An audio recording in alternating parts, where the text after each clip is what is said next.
Guys, ito na yung aking ginawang suka na galing sa hinog na saging na saba, yung overripe. Binabad ko siya ng 15 days. So ngayon, sasalin ko na siya.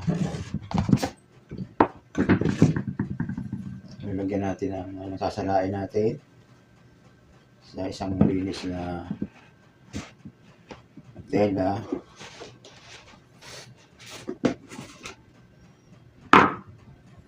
Yan.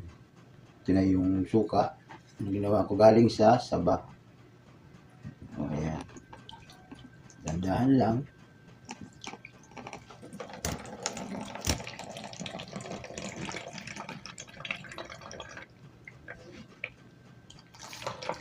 Hindi na ang asin.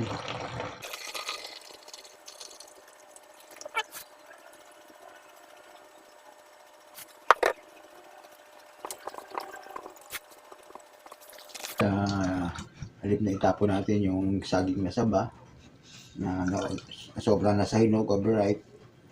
Ngayon na lang natin na suka.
Yan, ito na guys ang suka na galing sa hinog na saging na saba, yung overripe.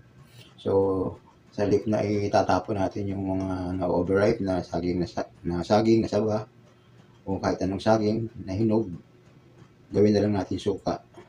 Ayan.